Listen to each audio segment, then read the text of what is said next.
Hi hello. ഇന്നിവിടെ നല്ല മഴയാണ് കേട്ടോ, രക്ഷയില്ല. ഈ മഴയത്ത് മൂടിപ്പോച്ചുറങ്ങാൻ എന്ത് രസമാണല്ലേ.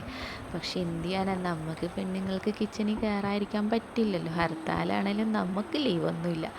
അപ്പോൾ നമുക്ക് രാവിലെ തന്നെ പൂള ഇട്ടിട്ടുണ്ട് കേട്ടോ. ഞങ്ങളുടെ നാട്ടിൽ കപ്പ എന്ന് പറയും, ഇവിടെ കാക്കൂടെ നാട്ടിൽ പൂള എന്നും പറയും കേട്ടോ. നിങ്ങളുടെ നാട്ടിൽ എന്താ പറയുന്നത് വെച്ചൊന്ന് കമൻറ്റ് ചെയ്യട്ടോ ഗൈസ്. അപ്പോൾ അത് നല്ലതുപോലെ കഴുകി വൃത്തിയാക്കുക. അപ്പോൾ ഒന്ന് കപ്പ പുഴുക്ക് ഉണ്ടാക്കാമെന്നാണ് വിചാരിച്ചേട്ടാ.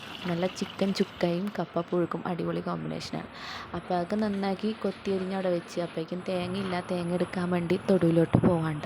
അപ്പോൾ തൊടുവിലോട്ട് നോക്കുമ്പോഴാണ് നിറയെ കാടയക്കണ്. അപ്പോൾ ഇനിയിപ്പോൾ മഴ പെയ്തിട്ട് ആകെ പുല്ലൊക്കെ അങ്ങനെ കാടയക്കണം. അപ്പോൾ ഇനി അത് ആളെ വിളിച്ച് നന്നാക്കണം. അപ്പോഴേക്കും തേങ്ങ കിട്ടിയിട്ടാ. തേങ്ങ എടുത്ത് അപ്പോൾ നോക്കുമ്പോൾ നിറയെ ചളിയായിക്കണം. ഇനി പിന്നെ അതൊക്കെ ഒന്ന് കഴുകി വൃത്തിയാക്കി എടുത്തിട്ട് തേങ്ങയൊക്കെ പൊതിച്ച് തേങ്ങ ചുരകിയൊക്കെ എടുക്കുകയാണ് കേട്ടോ. തേങ്ങയൊക്കെ ചിരകിയൊക്കെ എടുത്ത് മാറ്റി വെച്ചിട്ട് അപ്പോഴേക്കും പൂള വേവിക്കാൻ വെക്കാം. നമുക്ക് കുക്കറിൽ വെക്കാമെന്ന് വിചാരിച്ച്. അപ്പോൾ കുക്കറിലേക്ക് ഇട്ട് എന്നിട്ട് കുറച്ച് ഉപ്പ് മഞ്ഞളും വെള്ളവും ഒഴിച്ച് വേവിക്കുകയാണ് കേട്ടോ.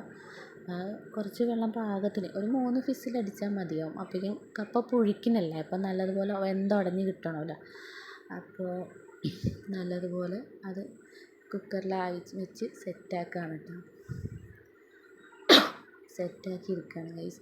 അപ്പോൾ അത് നമുക്ക് ഗ്യാസിലേക്ക് വെക്കാം. അപ്പോൾ അത് വേവട്ടെ. ആ ടൈം കൊണ്ട് തേങ്ങ ചിരവിയതിലേക്ക് 2 പച്ചമുളക്, 3 വെളുത്തുള്ളി, ചെറിയ ജീരകം, കറിവേപ്പില, പിന്നെ ഇത്തിരി മഞ്ഞൾപ്പൊടി, അതെല്ലാം കൂടി മിക്സിയിലോട്ടൊന്ന് ചതച്ച് വെക്കാം കേട്ടോ.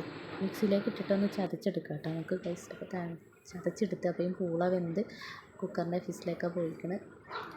അപ്പോഴേക്കും ചട്ടി അടുപ്പത്ത് വെക്കാം. നമുക്ക് അതിനകത്തേക്ക് കടുക് ഇട്ട് കൊടുക്കാം കേട്ടോ. കടുക് ഇട്ട് കൊടുത്ത് കടുക് നല്ലോണം പൊട്ടി സെറ്റായി വരുമ്പോഴേക്കും ഈ ചതച്ച് വെച്ചേക്കണം ആ തേങ്ങയൊക്കെ ഇല്ല, തേങ്ങാക്കൂട്ട് അത് അതിനകത്തേക്ക് ഇട്ട് ജസ്റ്റ് ഒരു 5 മിനിറ്റ് ഒന്ന് ഇളക്കിയൊക്കെ കൊടുത്ത് ഒന്ന് ജസ്റ്റ് ഒന്ന് അതിൻ്റെ ആ സ്മെല്ലൊക്കെ ഒന്ന് മാറുമ്പോൾ അങ്ങനെ വെച്ചെടുക്കാം. അപ്പോഴേക്കും ഞാൻ കപ്പ വെന്ത് പിന്നെ അതിനകത്തേക്ക് ആഡ് ചെയ്ത് അതിൽ വെള്ളം ഉണ്ടായി. അപ്പോൾ ആ വെള്ളം കൂടി ഇട്ടിട്ടുണ്ട് കേട്ടോ. അപ്പോൾ അതൊന്ന് നല്ലതുപോലെ വറ്റി വരണം കേട്ടോ. അപ്പോൾ ചിക്കൻ ചുക്ക ഉണ്ടാക്കിയിട്ടുണ്ട്. അപ്പോൾ ചിക്കൻ ചുക്കയും കപ്പ പുഴുക്കും അടിപൊളി കോമ്പിനേഷനാണ്.